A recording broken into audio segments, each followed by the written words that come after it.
Hello friends, आज मैं share करने वाला हूँ the richest man in Babylon book summary. कैसे बना एक साधारण इंसान बेबीलोन का सबसे अमीर आदमी। अमीर होने की इच्छा बहुत लोगों में होती है, लेकिन अमीर बनने का सही तरीका बहुत कम लोगों को पता होता है। आज मैं जॉर्ज एस क्लासन की book the richest man in Babylon की समरी शेयर करने जा रहा हूँ। ज़्यादातर लोग ये सोचते हैं कि एक गरीब इंसान कभी भी अमीर नहीं बन सकता है, या अगर बनता है तो ये उसकी किस्मत है या उसने गलत काम करके ये पैसे कमाए होंगे। ऐसी सोच इसलिए आती है क्योंकि अधिकतर लोगों को ये पता नहीं होता है कि अमीर कैसे बने, क्योंकि न तो ये स्कूलों में पढ़ाया जाता है और न ही उनका कोई दोस्त या रिश्तेदार इतना अमीर होता है। अगर आप सच में गहराई से जानना चाहते हैं कि एक साधारण इंसान अमीर कैसे बन सकता है तो इस वीडियो को पूरा देखें। और चलिए शुरू करते हैं कि कैसे बना एक साधारण इंसान बेबीलोन का सबसे अमीर आदमी। बेबीलोन प्राचीन समय का एक सबसे अमीर शहर था। इसी शहर में वजीर नाम का एक आदमी रथ बनाने का काम करता था। उस दिन वजीर अपने घर के दीवार के पास काफ़ी उदास बैठा हुआ था। उसके घर के पास राजा का रजवाड़ा था जो कि बहुत आलीशान और सुंदर था, और उसके घर के बगल में वजीर का छोटा सा घर था। एक तरफ गंदगी और गरीबी थी, दूसरी तरफ शान और अमीरी थी। वजीर अपने रथ बनाने के काम में लगा था। तभी वजीर का दोस्त कोबी वहां पर आया, जो कि संगीतकार था। कोबी ने वजीर से उसकी उदासी का कारण पूछा तो वजीर ने कहा कि हम दुनिया के सबसे अमीर शहर में रहते हैं। जो लोग बेबीलोन में आते हैं वो हमेशा कहते हैं कि बेबीलोन जितना पैसा दुनिया के किसी भी अन्य शहर में नहीं है। फिर भी आज हम बेबीलोन में ही गरीब हैं। सारी ज़िंदगी बहुत मेहनत मजदूरी करने के बावजूद भी आज हम गरीब ही हैं।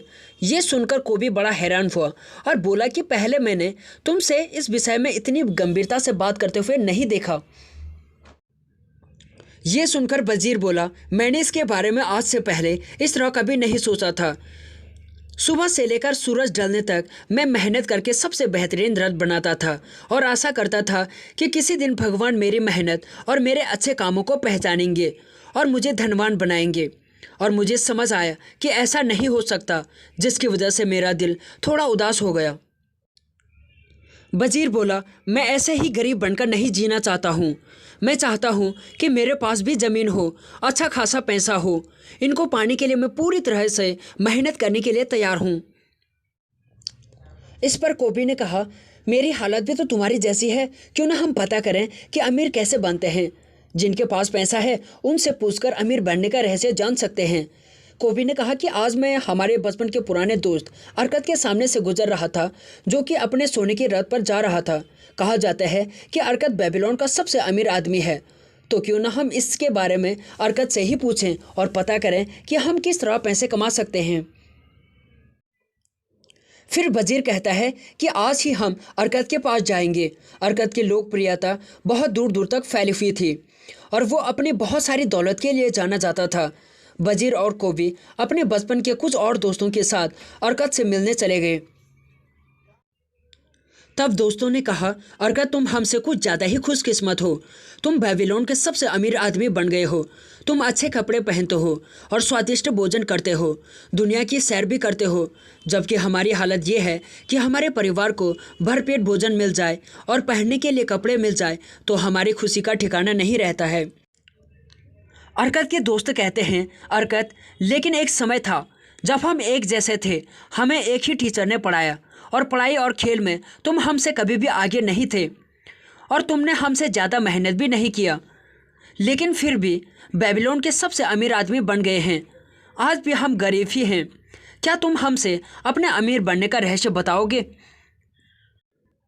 तब अरकत कहता है, क्यों नहीं मेरे दोस्त, मैं तुम्हें ज़रूर बताऊंगा। मैंने अपनी जवानी के दिनों में सुख और संतुष्टि देने वाली बहुत सी चीज़ें देखी।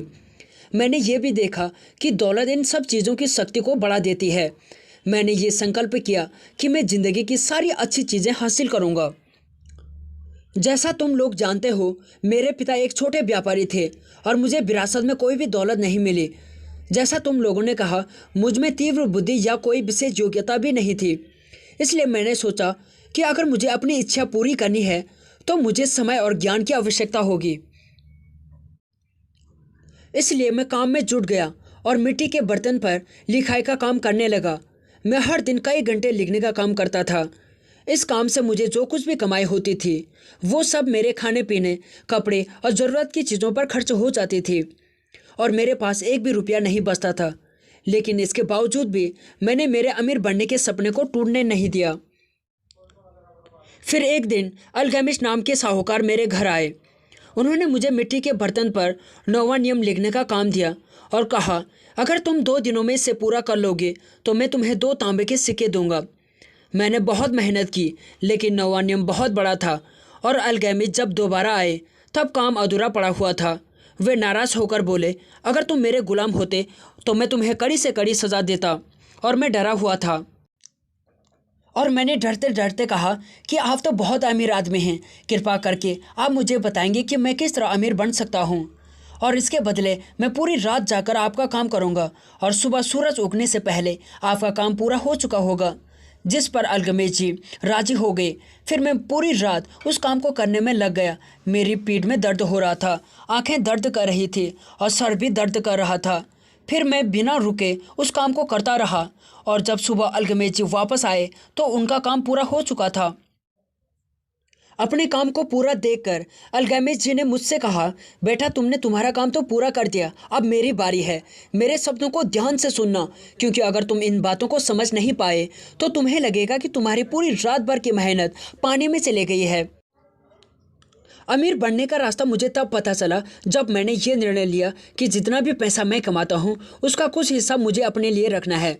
इस पर मैंने उनसे पूछा, बस इतना ही? अल्केमिस्ट जी ने बोला, हाँ। मैंने उनसे बोला कि जितना भी पैसा मैं कमाता हूँ उसका पूरा का पूरा पैसा मैं ही रखता हूँ। इस पर अल्केमिस्ट जी ने जवाब दिया कि तुम कपड़ों की दुकान वाले को, बनिए को, इन सबको पैसे देते हो, तुम सबको पैसे देते हो, बस खुद को छोड़ देते हो। अगर तुम्हें अमीर बनना है तो अपनी कमाई का कुछ हिस्सा सबसे पहले अपने आप को देना होगा।